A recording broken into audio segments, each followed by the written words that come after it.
year-old wait for an Olympic medal.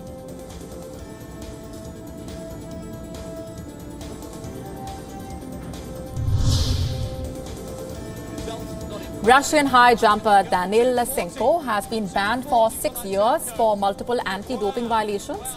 The Court of Arbitration for Sport ruled that Lysenko tampered with the anti-doping process and was guilty of whereabouts breaches. 2 years of the 24-year-old's ban, which was provisionally imposed in 2018, have been suspended after he cooperated with the Athletics Integrity Unit and helped bring doping charges against a number of Russian officials. The 2017 World Championship silver medalist will miss the Tokyo Olympics and can return to action in August 2022.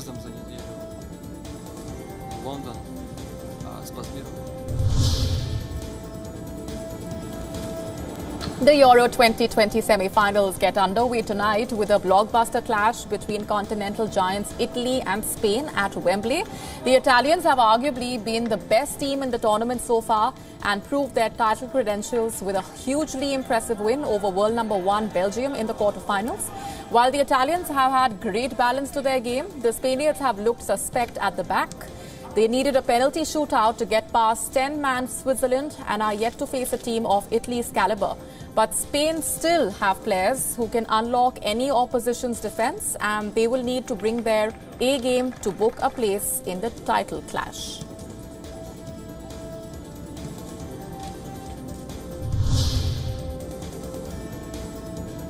On to the world of entertainment. Hugh Jackman seems to be teasing that he is joining the MCU as Wolverine. Jackman has become synonymous with the X-Men character after playing the mutant for nearly 20 years. Jackman has since retired from playing Wolverine, with his character dying at the end of 2017's Logan. While Jackman's days as Wolverine seem to have come to an end, the X-Men franchise is not going away anytime soon. After numerous delays, last year's New Mutants ended Fox's X-Men series on a low note. For the past few years, there has been speculation on who would be replacing Jackman as Wolverine, but now it looks like Marvel might not need to hire a new actor.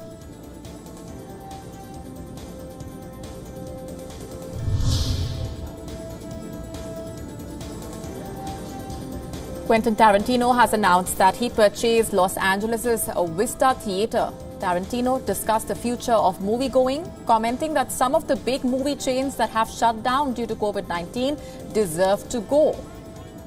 I'm quoting now, "I never like any theater closing, but some of these exhibitors that are going, they deserve to go.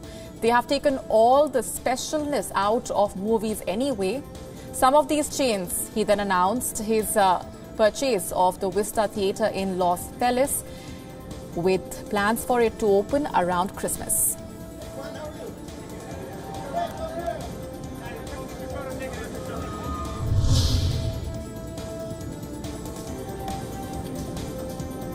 Larry Rudolph, who has represented Britney Spears for much of her 25-year-long career, is stepping down as her manager. In a letter to the singer's father, Jamie Spears, and attorney Jody Montgomery, Rudolph cites the singer's intention to officially retire as the reason for his resignation. Rudolph, whose client roster has included stars like Steven Tyler, Aerosmith, Pitbull, among others, ended the note by wishing Britney all the health and happiness in the world.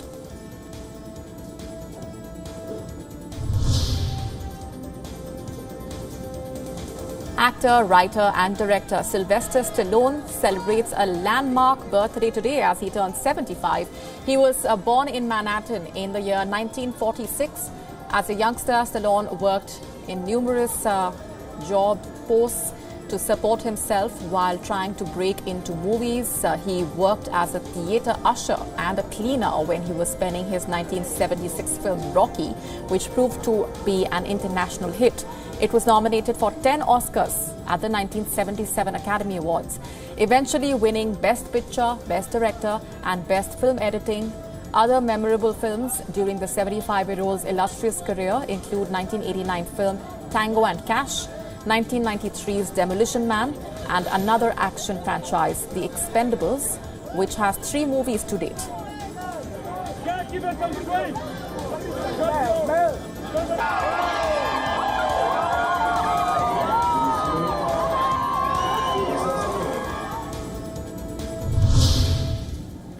that's all we have time for in this edition of Speed News. We are taking a very short break. Lots more coming up on the other side. Stay tuned.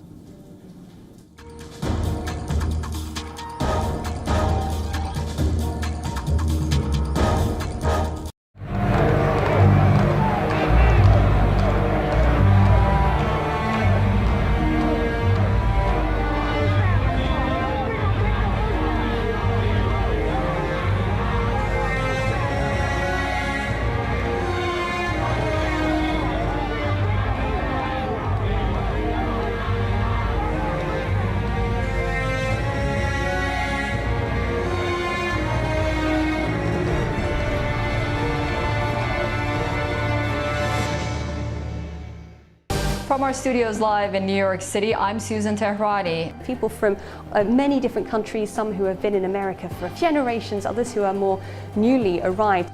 So what Joe Biden has tried to do is definitely try to frame the election as a referendum. The US president even called President Erdogan an autocrat. Hello, I'm Jodie Cohen, broadcasting from Jerusalem. Israel might be on the verge of getting a new government. Climate change will, for the first time, be an issue of important discussion. Child labour increases for the first time in 2 decades, according to the UN. To strengthen the alliance, boosting its defence capabilities and focusing on that. Coronavirus cases are surging in Moscow. There is a sense that authorities are beginning to run out of ideas. The second and third waves of COVID-19 hit Europe very, very hard. Tokyo's 7-day average has actually fallen. Over a week ago, it was over 800 new cases a day. 200 community drugstores due to be included over the next 2 weeks. You're watching WION World is One with me, Alison Lagrange, coming to you live from Durban, South Africa. President Muhammadu Buhari says this latest attack on school children will be the last to occur in Nigeria. It doesn't matter who is looking for power now, but the fact that it's now going more on attracting humanitarian issues. You're watching WION News, coming to you live from Nairobi, Kenya. I'm Redi Francis, coming to you live for this newscast from Beirut, Lebanon. It's a huge blow for what remains of the pro-democracy movement here in Hong Kong.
One World Trade Center, that is the one where the impact. The cause of India's freedom for many years. I, Joseph Robinette Biden Jr. America is a constant work in progress.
Hello and welcome to WION Live broadcast from London. I'm Ollie Barrett, and in this bulletin we'll be bringing you all the latest stories which are developing around the world.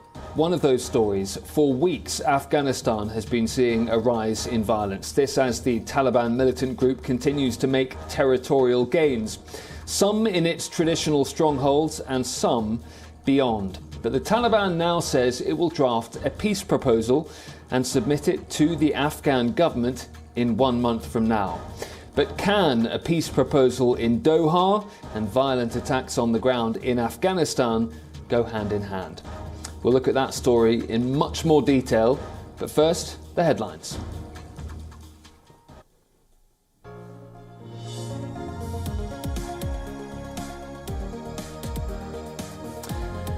And as we were saying, Afghanistan will be a top focus for us. The Taliban continues to make territorial gains in that country. According to American media reports, the militant group has taken over Afghanistan's main trade gateway into Tajikistan, which was built by the United States.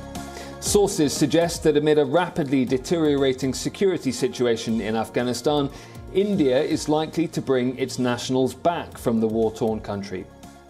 In a bid to expand China's global outreach and mend ties with European nations, Chinese President Xi Jinping tells his French and German counterparts that he wants greater cooperation with Europe.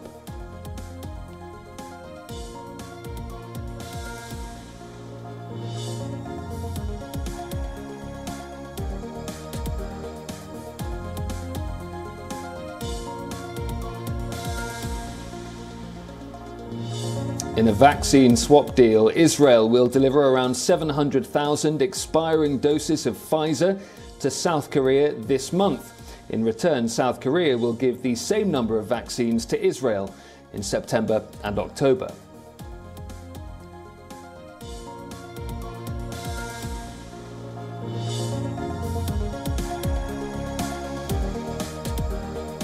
And the English cricket team is hit by a COVID-19 outbreak, with 3 players and 4 members of the coaching staff testing positive. The world champions will field an entirely new squad for the ODI series against Pakistan, with Ben Stokes named captain.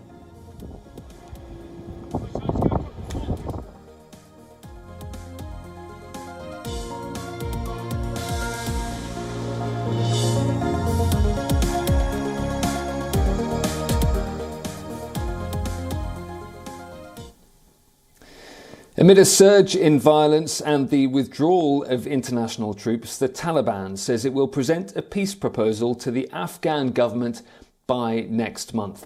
The announcement comes as the militant group continues to make territorial gains in the country. On Sunday, the Taliban's march through northern Afghanistan gained momentum, forcing Afghan forces to flee. Many of them escaped across the border into neighbouring Tajikistan. The withdrawal of international troops from Afghanistan has emboldened the Taliban.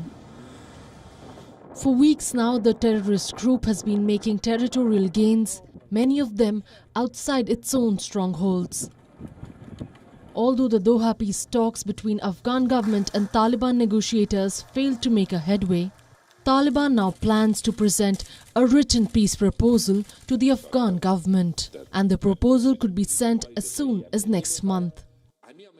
Taliban spokesperson Zabiullah Mujahid told Reuters that the peace talks and process will be accelerated in the coming days, and they're expected to enter an important stage.